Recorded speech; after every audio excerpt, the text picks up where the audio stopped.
Welcome. I'm Kristin Leitterman, and I want to thank you for spending the next 30 or so minutes with me as I talk to you about a musician I recently became acquainted with and really love. Throughout history, it has been commonplace to elevate the work of men, littering history books with the accomplishments of these men, while only pulling a tiny percentage of the exceptional work done by women and other minority groups. While some of that is simply because every exceptional thing done by every human being can't be taught in our history classes, it's also just because it was more the accepted norm to highlight the successes of men. This is in no way to disparage the past, but to highlight the fact that the accomplishments of many women and minorities have effectively been diminished. Many of these people's lives have been lost because of that. My research on the British composer and oboist Mary Chandler is a small effort to bring a great artist to a rightful pedestal that someone like her belongs. She expressed herself a number of times that her greatest disappointment was the lack of recognition as a composer. This presentation will give you an overview of her life and works and finish with a performance of her summer's Lease for solo oboe. Kathleen Mary Chandler was born May 16th, 1911 in Kent, England, to Kathleen Jane Wills and Thomas Richard Chandler. Her father, she was very close to, and he was the managing director of the Woolwich Equitable Building Society, while her mother actually stayed home to take care of Mary and her brother Thomas, who was about 5 years older than she. She began studying piano around the age of 3 because her brother was taking lessons, and she felt like he was getting special treatment, and of course, she wanted that same special treatment. At that time, she studied music at the Blackheath Conservatory, studying piano with Harold Craxton, who was father of the well-known oboist Janet Craxton, and also composition with the composer Harry Farjan. It was about the same time that World War I broke out, and Mary could recall actually hiding under the grand piano in her family's home during those various raids. And her family actually lived just south of the location of the June 13th, 1917 London raid that actually killed 162 people. Now, after the war, Mary was sent to boarding school in southwestern England with her cousins, and this is where she really kind of came into her own and gained experiences that would really shape her life. She loved music and English, and she studied piano and violin while she was there, but she never really felt like violin was really her instrument. In 1928, she graduated from high school, and she chose to take 2 years off, and she lived with her, as she called them, spinster aunts, who taught her about smoking and drinking pink gin. And that comes from a detailed account from herself, talking about her family. During this time, she actually helped with the music for the Illyrian Dramatic Society, which her Aunt Ethel was actually very involved in. Her aunts also organized a lot of parties where they were hoping for her to meet some men, but Mary was just never really interested in any of these men. And eventually, she chose to emulate her aunts and enter civil service. So in 1930, she began attending Somerville College at Oxford for English and literature. And she graduated in 1933, completed her teacher training at King's College in London in that following year, 1933 to 34. And while she was at Somerville, she was secretary of the music club, and one of her advisors described her as having a genial and most likable personality, with a serious determination to master thoroughly whatever she undertakes. And from that, it's really clear to me that she had a bright future ahead of her. And in 1934, just as she finished her teacher's training, she began teaching English in London at the Channing School, Highgate. And then in 1938, joined the Blackheath High School faculty. But the advent of World War II was quickly approaching British life. The UK declared war on Germany in 1939, and it was in 1938, when she had just gotten to the Blackheath, that Mary would evacuate with the girls of the Blackheath High School to the town of Tunbridge Wells. Now, while she was teaching, she actually continued to find herself involved in music.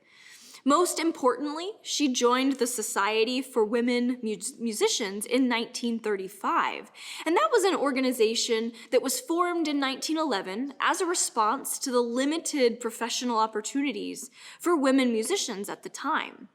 She was a very active member of the organization, and she first served on the junior committee, which was formed in 1936, and it was to bring a youthful element to the society and also seek out young talent. Now, throughout her time with this organization, she would actually appear as a performer, a composer, and also a composition winner, as she won a couple of their competitions. First, the W. Cobbett Prize in 1966, and that's for her trio for oboe, clarinet, and horn. And then also in 1970, she won second place in the Capiani Prize for her recollections, which was for soprano, harp, violin, viola, and cello.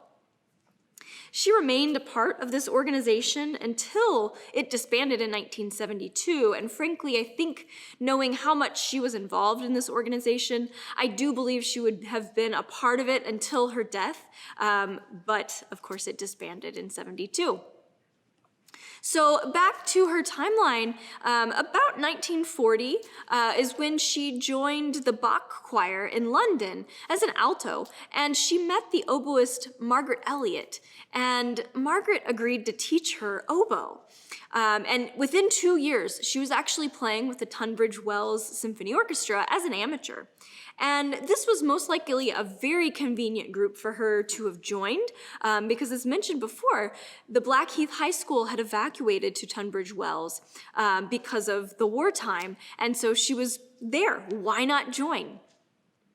So in 4 years after she had began oboe, in 1944, she decided to jump fully into music, and so she left teaching English as she was invited to be a member of the newly structured City of Birmingham Orchestra, which was changing into this full-time orchestra as opposed to the part-time organization it had been. During her time there, she played with the well-known oboist and composer Ruth Gibbs, and also appeared as soloist on oboe, and also piano multiple times, in addition to having numerous performances of her own compositions performed as well. She played with the CBO until 1958, and what happened was the music director treated a very long-time player in a manner that many of these older musicians and members disagreed with. And so there was a large exodus of musicians of the CBO at that time, and Mary was included in this exodus. And for the couple years after she left, she freelanced in the Midlands of England and gave recitals with her Mercian trio, which was for flute, oboe, and piano. But in 1960, she really felt the desire to return back to the classroom, and that's when she became the area director of the Kent Music School at Tunbridge Music Centre. There she worked with various ensembles, composed lots of music for them, and really just kind of enjoyed being back in the classroom. She stayed in this position until 1971, when she joined the Associated Board of Music to examine students. And this took her all throughout the UK and also even to New Zealand. She also formed the Cotswold Baroque Trio at this point, and this group was for soprano, violin, and spinet, and she played spinet in this ensemble. At that point, she had been dealing with arthritis, and it made it very difficult to play the piano, and the spinet was much, much simpler for her, and she enjoyed it.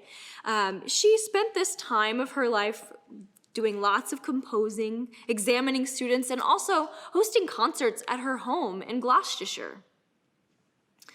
Throughout the 1980s, she continued to compose and continued to give back to young students by helping with the Gloucestershire Double Reed Day. However, the last 5 years of her life, she was not in the best of health, beginning with her first stroke in 1991. She did, however, power through that, bought a car that helped her still be mobile, and she continued to perform and compose. But in 1995, she suffered a second stroke, and that actually put her in a nursing home. She died a little over a year later, on November 19th, 1996.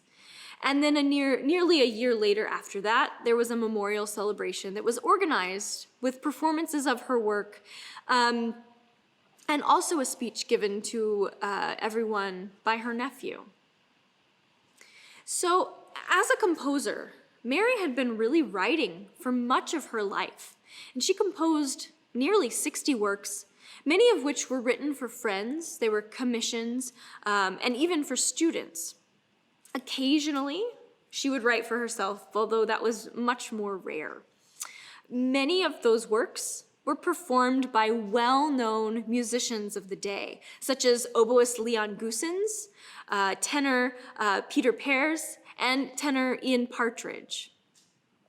And as mentioned earlier, she also won the Cobbett Prize and the Capiani Prize for Women Composers from the Society of Women Musicians. So she was definitely a strong force in the composition field. So to break down her musical output, she wrote over 25 chamber works. She's got about 15 choral works, 6 vocal works, 4 orchestral works, 3 concertos, and 2 piano duets. Many of her works are actually published with Philoscopus, Novus, and Novello, but there are a number of her works that are either out of print or only in manuscript. I also want to make a note that this is a list of the works I'm currently aware of. My research is still going on, and I believe there are more manuscripts out there that have been sitting in a box for many years that we just don't know about at this point. She wrote a lot for her students, and it's very possible it was just forgotten after it was performed. Or she gave a manuscript to someone to perform, and it was forgotten that way. I recently got a piece sent to me that I had not found anywhere. So I'm very excited to continue to bring that catalog to its full potential. The instrument that she, of course, wrote the most for was the oboe. And to detail them, I've broken them down into solo and chamber works. The first solo work that she wrote was her Oboe d'Amore Concerto, and that was in 1953. And it was performed multiple times by her former teacher and colleague, Leon Goossens, and later Dinah DeMuth. Her holiday tunes, 2 pieces, and 3 dance studies are 3 very accessible pieces for oboe and piano that young oboists can play. I really love these pieces because I can give these to my beginning students and get them performing very, very quickly.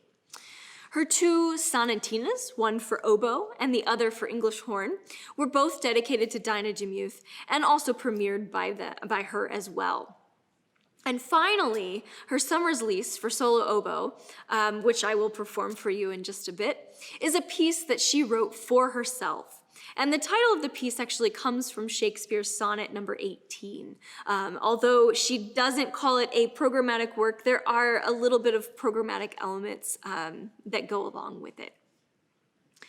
Her chamber works, however, for oboe were also very plentiful, and that's most likely because she herself was an avid chamber musician.